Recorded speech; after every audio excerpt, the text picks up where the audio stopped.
2K released some 2K26 gameplay footage with their courtside report for the upcoming 2K. From what I've seen so far, there's some things that intrigue me, but also some things that I'm a bit concerned about as well. Before we get into all that, I just ask that you leave a like on this video and subscribe if you want to be up to date with the latest 2K26 news and content. So, one of the things that stand out to me off the rip is that there is no more RNG when it comes to shooting. Mike Wayne did a Q&A on the 2K Discord answering a bunch of questions. Someone asked, will there still be RNG in shooting? But she replied, no, there will be no RNG in shooting. There's always been some element of RNG in every past version of NBA 2K, including 2K24. NBA 2K26 will be the first version to feature a completely pure green window. Now, I find it funny how he tried to throw in there that there's always been RNG in 2K. Like, technically he's right, but he knows damn well what we mean when we ask him about RNG, because no 2K had any kind of RNG that 2K25 had. But hearing that there's no RNG is great to hear. Shooting should be a skill-based thing, and there should be some disparity between the bad, good, and great shooters in 2K. And hopefully that's the case with 2K26. But one of the things that came out of the courtside report that worries me a bit is the emphasis on the pro play mechanic. They introduced this gameplay engine in 2K25, and I think that played a major role as to why 2K25 felt so sluggish and slow. Pro play is supposed to capture real-life moves from NBA players, and while that may look cool visually, in practice, it slowed the gameplay down because, of course, players in real life don't move like a video game. And 2K has been missing some of that video game feel that made it so fun to play back in the day. And during the courtside report, Mike Wynn said this year with pro play, they want the player movement to be less of a sliding feel, which on one hand sounds good, but that in turn could also affect something like the dribbling, which was already the worst it's been in 25. Some of that unrealistic sliding feels will make dribbling and just movement in general fun in previous 2Ks. I just hope they don't go further in the direction of slowing the gameplay down with this pro play engine. Another question asked in the 2K Discord was if there will be different shot timing options like high, normal, low, or real play percentage like in 25, and Mike Wynn replied, no. Shot and layup timing risk reward settings have been removed. Everybody will play on the same playing field in NBA 2K26. Thank you,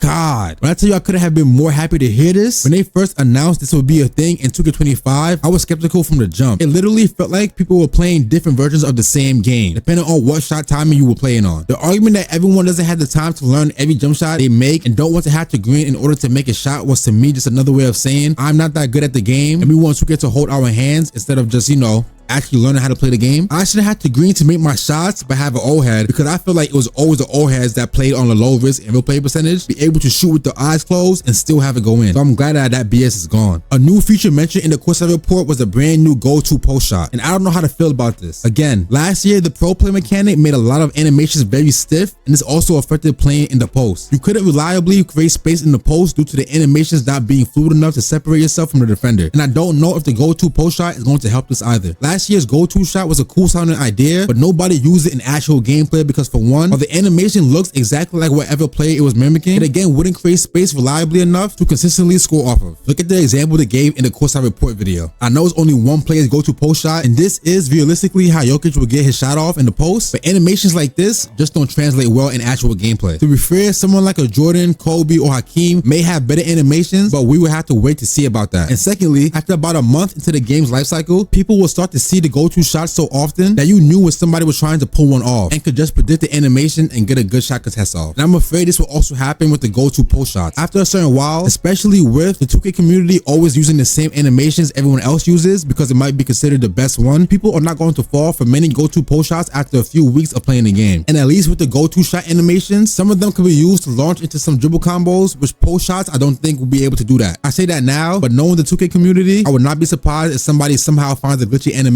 out of the go-to post shots. A feature that I wanted in 2K for some time now is the no-dip three-point shot. Holding L2 before receiving the ball for a jump shot will allow you to instantly get off your three without bringing the ball down. This has been going on in the league for quite some time now, and I'm excited that it's finally in 2K. I just hope this can't be abused in some way, as there is no restrictions to be able to pull off the shot, as someone asked Mike Wayne about this very thing. If done correctly, this should be a great feature added in the game.